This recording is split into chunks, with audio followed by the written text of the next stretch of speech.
Magandang hapon po, 30 oras, 50 minuto at 1 segundo. Ganyan po katagal ang traslasyon ngayong taon. Pinakamahaba po sa buong kasaysayan ng Pista ng Poong Jesus Nazareno. Alas 10:50 ng umaga, nakabalik ang andas sa Minor Basilica National Shrine of Jesus Nazareno o Quiapo Church. Binalakmang itigil pansamantala. Porsigido ang mga deboto na ituloy ang prosesyon pabalik ng Quiapo. At nakatutok si Bernadette Reyes.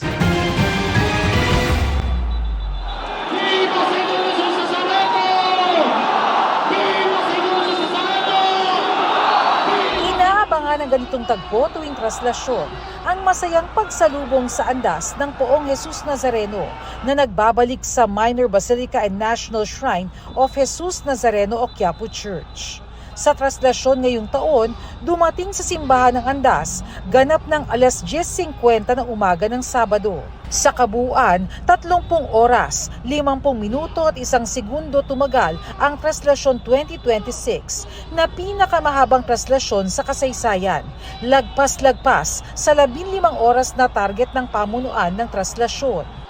Alas 4 ng madaling araw ng Biyernes, nagsimulang umusad ang andas mula sa Quirino Grandstand, pinakamaaga sa nakalipas na 20 taon. Dire-diretso lang ang andar nito hanggang bandang alas 3 ng hapon, humantong ito ng Arlegui. Pero usad pagong ito at halos na corner na sa gitna ng dagat na mga namamanata. Walang patid ang buhos ng mga debotong nais makalapit sa poon. Panay rin ang buhos ng tubig ng mga nakatira sa gusaling nasa landas ng andas. Ang bawat patak ng tubig, hatid ay tila saglit na ginhawa sa mga debotong nagtitiis sa matinding init dahil sa matindi ring pagkakaipit. Mula sa maliwanag pang alas 3 ng hapon, naglagi sa Arlegui ang andas at inabutan na ng dapit hapon. At sa gitna ng hindi pa rin mabawasang bilang ng mga deboto, pasado alas 8 ng gabi na nakaalis ng Arlegui ang andas patungong Fraternal. Mag-aalas 10 ng gabi, biglayang bumilis palabas ng Vergara Street at nasa Duque de Alba Street na pasado alas 10 ng gabi.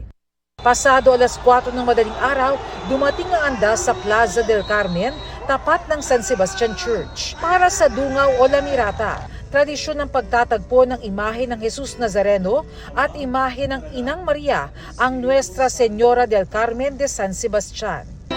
Inanunsyo man ng Quiapo Church na pansamantalang ititigil ang traslasyon at ilalagak muna sa San Sebastian ng Poon para sa pagkakataong makapagpahinga, kalaunay hinila ng mga deboto ang andas para ituloy ang prosesyon. Mula San Sebastian, binaybay ng andas ang Bilibid Viejo Street mag-aalas 6 na umaga hanggang inabutan na ng liwanag ang traslasyon. Pasado alas 7, patuloy nitong binaybay ang ZP de Guzman Street.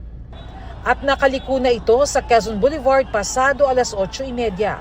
Pagpatak ng alas 10 ng umaga, nasa kanto na ng Palangka at Villalobos ang andas. Nag-uumapaw ang mga tao sa landas ng andas. Mabagal ulit ang pag-usad nito at napupunta sa gilid kaya naantala ang pagtuntong nito sa Plaza Miranda na inabot na ng alas 10:40. Mula roon, tuloy-tuloy na ang usad ng andas.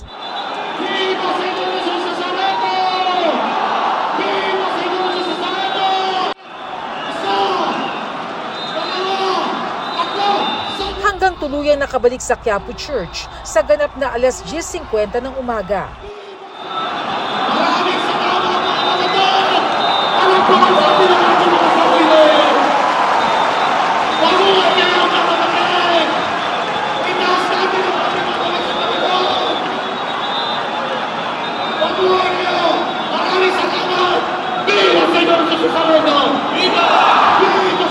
Para sa GMA Integrated News, Bernadette Reyes, nakatutok 24 oras.